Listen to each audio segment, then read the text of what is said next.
Good afternoon. My name is James Fletcher, and I will be your facilitator today on the subject of hepatitis C.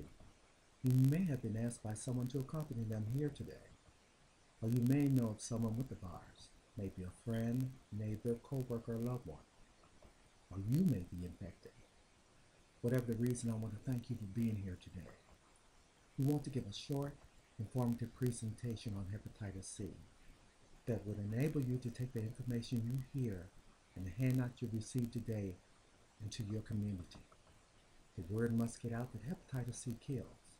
It does not discriminate, but is controllable if detection is caught early.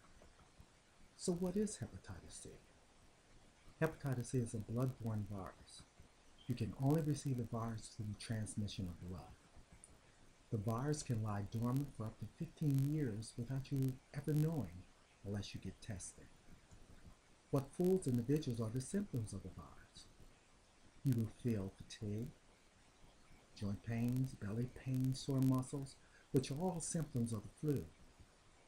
But instead of seeking medical attention, over-the-counter drugs are taken to relieve the symptoms.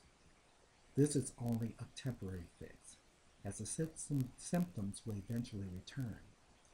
But what is recommended is that you seek professional medical attention as soon as possible. Call your physician to schedule an appointment. Once the blood work has come back and you have been diagnosed with hepatitis C, the doctor can start a treatment program immediately. How is the virus transmitted and what can I do to protect myself? Today we will highlight the most common practices that cause the transmission of the virus. Intravenous drug user. The needles are more likely shared by one another. This is a haven for the spread of the virus. It is recommended that individuals seek the needle exchange program for clean and safe needles. This is not a judgmental issue, but a safety issue that most states have in place today. Tattoos. Getting a tattoo isn't the cause of the virus. It's the needle and ink technicians use. Two words should come to mind when getting a tattoo, and they are sterilization and cleanliness. Often, the technician will use the same ink over and over.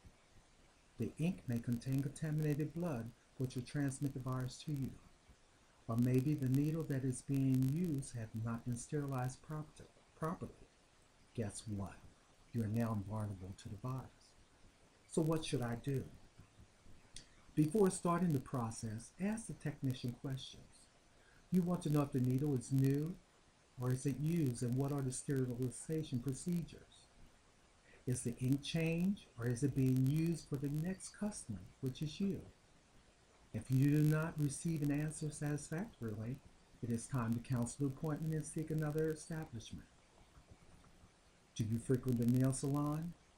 Here again, you may be a victim. It's all about the sterilization of the equipment. You want to continue the process of asking questions about the sterilization process. Just a little nick from an instrument with tainted blood will change your life forever. So what is recommended? That you pick up your own manicure or pedicure set from a local department store and take it with you on your future appointments. In this way, you can be assured you are the only one using the set. And what about razors? Perhaps you have shared a hand razor with someone or gone to the barber shop and to have your hair trimmed with a straight razor. There may be tainted blood on the razors that may not be detected, and you happen to be nipped by the barber or yourself. There again, the virus has been transmitted. Contaminated blood outside the body can live approximately 72 hours. Again, at the barber shop, check your surroundings and look for signs of sanitation station. If you do not see any, ask questions. Always leave a razor in the car, a hand razor, in a special compartment for emergencies, or just simply purchase one. It is too risky to place yourself in a life-threatening position.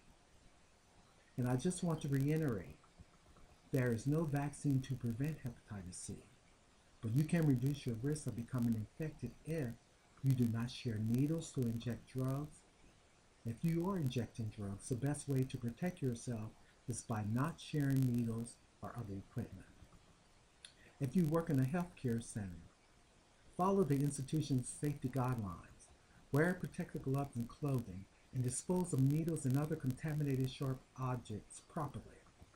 Do not share your toothbrush, razor, nail clippers, diabetes supplies, or anything else that might have your blood or someone else's blood on it. I hope you have grasped a thought today and spread the word about hepatitis C. You may not be able to change the world, but you can make a change in somebody's life today. I want to thank you for being here, and now we will entertain questions. Thank you again.